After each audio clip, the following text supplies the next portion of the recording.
Well, howdy, folks, and oh, I wish it were better circumstances, but by now you probably already know. I'm sure you do, of the passing of Eddie Van Halen.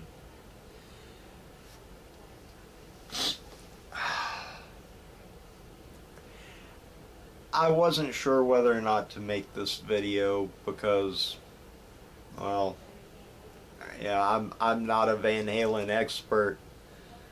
I grew up listening to Van Halen, and I wouldn't call myself a rabid fan. Let me put it this way. I was a fan of the original Van Halen, the original four guys, and no disrespect to any of the gentlemen who filled David Lee Roth's shoes after he left the band. I mean, no disrespect to them. It's just I liked the original the original Van Halen. But that said, from the very first time I ever heard Van Halen on the radio in Atlanta on 96 Rock, which I don't think is 96 Rock anymore. It's been a long time since I've been back to Atlanta, but no, I was in high school, and wow, all of a sudden this blowtorch comes through the speakers, and I think anybody back then, the first time they heard Eruption, their brain just kind of melted a little bit, and it was like, wow. There's no doubt that Eddie played a huge role in the course of rock and roll guitar, almost from the moment Van Halen broke onto the scene. I think when people heard and saw him play, they knew that was something special, and it was. It truly was. But I know a lot of guys have already, you know, they're telling their stories, and I suppose I would like to tell you one of mine. I never got to see Van Halen live, for one reason or another. But one day back, actually one evening, night, back in 1979, I was in high school, and me and three other friends had tickets to a concert. It was Scorpions, Blackfoot, and Ted Nugent. And so going to the concert, it was at the Omni in Atlanta, which doesn't exist anymore. They bulldozed that years and years ago, but the Omni International Hotel, and there was an arena. It's where the Hawks basketball, the hockey, that's where they had the big concerts, and well, we were heading downtown to go to it. And so we all piled into my friend's orange Opel GT, which, if you're not familiar with an Opel GT, I should tell you, it's a very small car. Very sporty little, kind of looks like a miniature Corvette, kind of, sort of, but not really. I guess if a 280Z, a Nissan, I guess back then it was Datsun, but if a 280Z and a Corvette had a baby, it would be an Opel GT. I digress. But we piled in his Opel GT, and he had a very nice stereo, as I remember, AM/FM cassette. and popped in Van Halen. And all the way to that show, riding down I-85, we were rocking. I mean, we had that thing cranked up and we were screaming the lyrics. Imagine 4 people packed like sardines in this tiny little car, and still we found a way to play air guitar. It was necessary. It had to be done. And we're screaming the lyrics at the top of our lungs, and we were having one of the best times of our lives. And it always stuck with me. It's one of those vivid memories you have from childhood, you know, just this small segment of time that as long as you live, you still see the colors, smell the smells, taste the taste. Everything about it is. And most vivid was when it got to Ain't Talking About Love.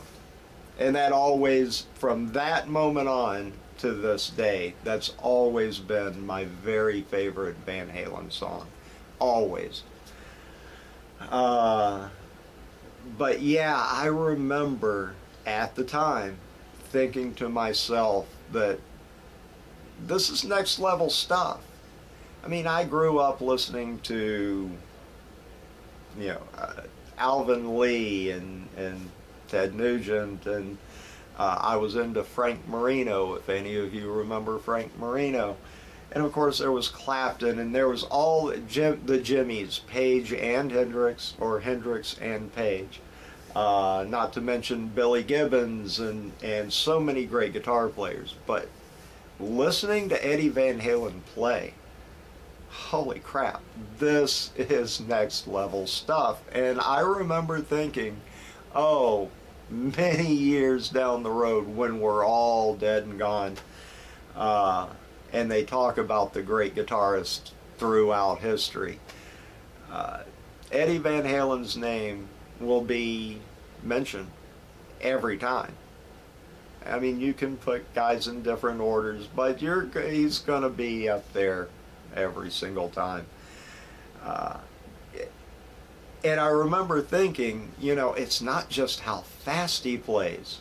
There's so much more to it. It's the timing, it's the tone, it's the texture, it's the crazy crap he was doing with the whammy bar. That was just, at the time, it was amazing. And it, you know, it was part of the soundtrack of my life. And as happens far too often as we get older, you know, the guys who created that soundtrack, the guys who wrote the songs and played those songs, well, they always seem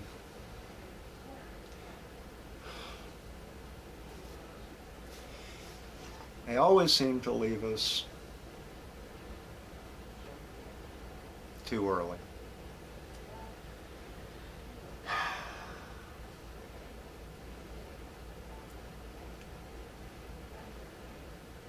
I want to send my sympathy to his family and his friends.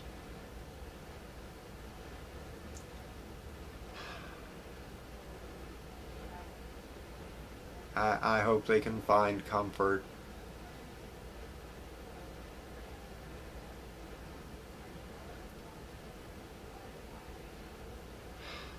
I'm sure they all know how much he meant to all of us as well. But I wish them peace and comfort. But 2020's been a rough year in and of itself. And you know, we lost Neil Peart earlier this year. That was that was tough. I'm a huge Rush fan,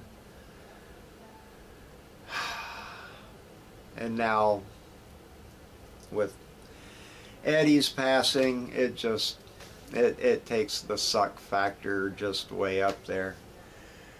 But I'll leave off with this, and I'll I'll just state the obvious, what we all know. There's one hell of a show tonight in the upstairs ballroom.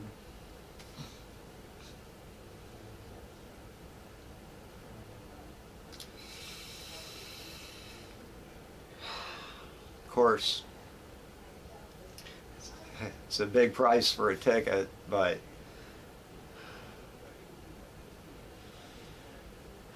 I know it's going to be rocking. And hey, Neil probably will be playing drums, so that'll be something.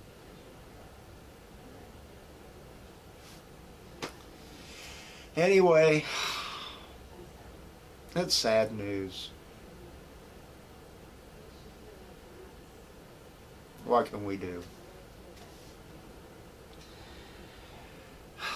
Be good.